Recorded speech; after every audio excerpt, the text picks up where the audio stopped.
Good morning 12th class. आज हम पढ़ेंगे ऑपरेशन एंड्यूरिंग फ्रीडम। कल हमने दो ऑपरेशन पढ़े थे जो अमेरिका के सैन्य वर्चस्व को दर्शाते हैं।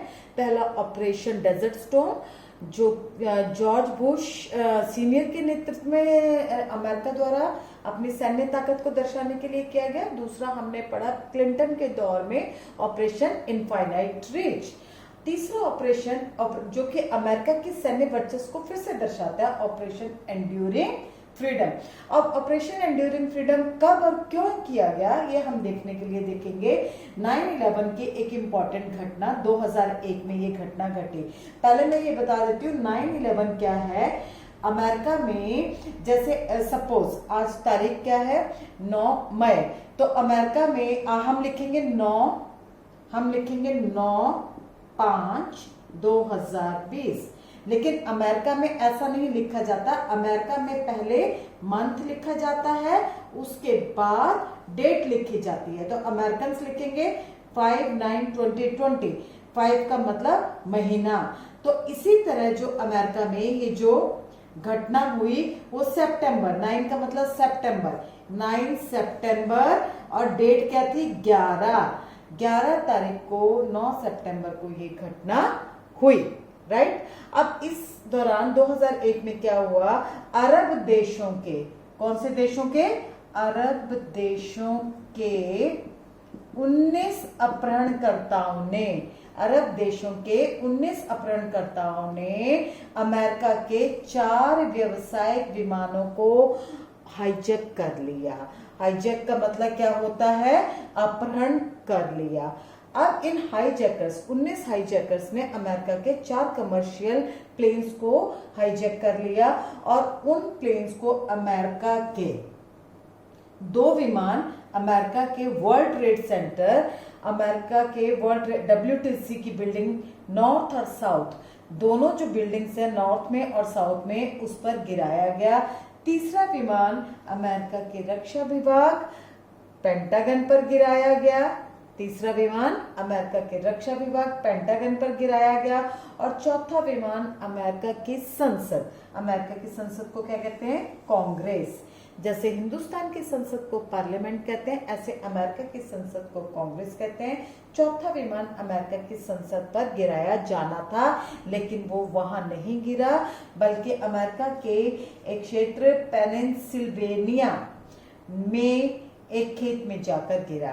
तो पेंसिल्वेनिया के एक खेत में उसका चौथा विमान गिरा। इस हमले में 3000 लोग मारे गए। कितने, 3000 लोग इस हमले में मारे गए। अमेरिका के लिए ये हमला, आतंकवादी हमला, बहुत ही दिल दहला देने वाला हमला था। ऐसा हमला, अमेरिका को आजादी मिली 1776 में, तब से लेकर आज तक 2001 तक ऐसा भयंकर हमला कभी नहीं किया गया। हालांकि 1814 में ब्रिटेन ने वॉशिंगटन DC में आगजनी की और 1941 में जापान द्वारा पर्ल हार्बर पर अटैक किया गया। लेकिन 2001 का 9/11 की घटना इन दोनों हमलों से भी ज्यादा खतरनाक हमला था।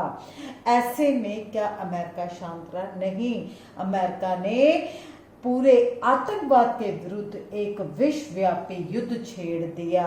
अमेरिका ने कहा दुनिया से वह आतंकवाद का नामो निशान मिटा के रहेगा। इस वक्त अमेरिका के राष्ट्रपति कौन थे? President George W. Bush junior. जो हमने देखा था खाड़ी युद्ध के समय, ऑपरेशन डेजर्ट स्टॉर्म के समय अमेरिका के प्रेसिडेंट थे जॉर्ज W. Bush senior. उन्हीं के पुत्र हैं ये president George W. Bush junior. अब इन्होंने पूरे वर्ल्ड में, पूरे विश्व में आतंकवाद के विरुद्ध लड़ाई का बिगुल छेड़ दिया और इसी आतंकवाद के विरुद्ध विश्वव्यापी युद्ध को ही क्या नाम दिया गया? Operation enduring freedom. अब ऑपरेशन एंड्यूरिंग फ्रीडम के तहत 9/11 के हमले को लेकर जिस पर भी शक हुआ, पूरे विश्व में गिरफ्तारियां की गई। पूरे इस ऑपरेशन के तहत पूरे विश्व में जहां जहां जिस पर भी शक होता था उनको गिरफ्तार कर लिया जाता था और उनको ग्वाटनबे की जेल में भेज दिया जाता था।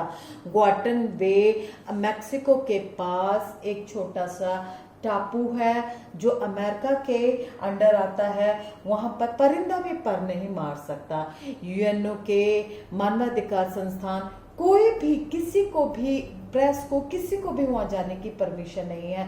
इतनी सख्त सजा दी जाती थी, सिर्फ शक के आधार पर ही ये गिरफ्तारियां की गई। इस तरह से अमेरिका ने पूरे वर्ल्ड में फिर से अपना सैन्य वर्चस्व स्थापित कर लिया था, क्योंकि इस बार इस हमले से खुद अमेरिका को नुकसान हुआ था। नेक्स्ट वीडियो में मैं ऑपरेशन इराकी फ्रीडम बताऊंगी। Okay, thank you.